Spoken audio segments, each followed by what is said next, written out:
Thank you, Mr. Speaker. During the past few years, the financial service industry has endangered the American dream of capitalism. And each day we learn more about those responsible. It wasn't small business or the owners of these businesses or the entrepreneurs who harmed us, but the Wall Street firms that manipulated the system and the Securities and Exchange Commission, SEC, that allowed greed to destroy the economy.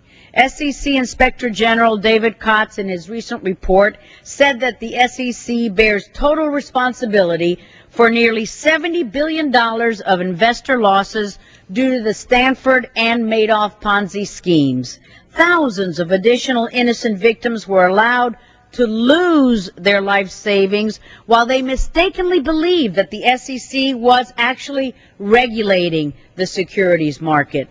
What's worse is that even today, Wall Street is attempting to manipulate the laws to avoid their responsibilities under the 1970 Securities Investor Protection Act, SIPA, and the corporation intended and created to carry it out, the SIPC, Securities Investor Protection Corporation.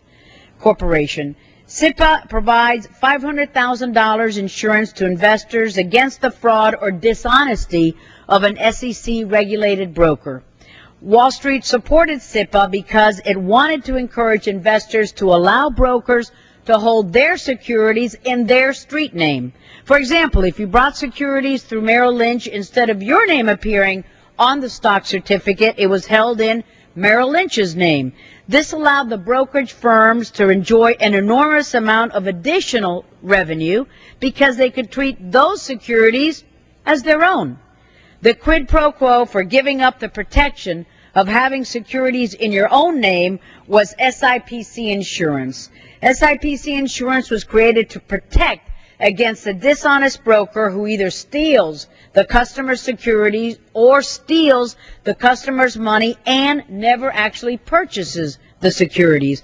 Today, 40 years later, Wall Street controls SIPC. Sellers are members of SIPC. As a result, SIPC has spent more money fighting investor claims than it has paid out to investors, therefore persecuting rather than protecting investors. SIPC has the power to assess each member firm 0.25% of operating revenues, but instead has charged its members, many of whom were large firms, only $150 per year for the privilege of promising millions of customers that they were insured. Thus, Wall Street figured out a way to have its cake and eat it too. It advertised insurance, but in reality never funded it and therefore could not provide enough funds to cover the victims' claims when Madoff collapsed. Today, SIPC is paying the trustee and his law firm $1.5 million each week to persecute investors by depriving them of insurance and by threatening to sue those who took mandatory withdrawals from their IRA accounts.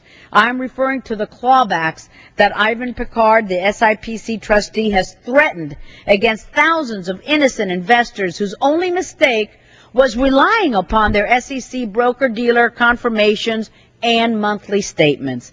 SIPC refuses to honor the law's mandate to honor the legitimate expectations of customers who relied upon their confirmation and statements. If investors can't rely upon those documents, the entire stock market could collapse because no customer would ever have proof that he owned any securities. I'm asking that we hold Wall Street responsible for SIPC insurance. Every dollar that SIPC doesn't pay and every dollar that SEC trustee claws back increases the IRS theft loss to which an investor is entitled. Thus, after not only paying SIPC premiums for 19 years, Wall Street is cleverly attempting to pass their financial obligation back to the government. We cannot let this happen. I'm aware that the bankruptcy court has ruled in SIPC's favor on this issue, but as we all know, the court sometimes gets things wrong. Madoff investors are entitled to an immediate amendment to SIPA to clarify that it was never congressional intent that a customer of an SEC-regulated broker-dealer would be subject to a clawback suit. Mr. Speaker, I will have further remarks on this important topic that's of great importance to my constituents later on next week, and I thank you for the time.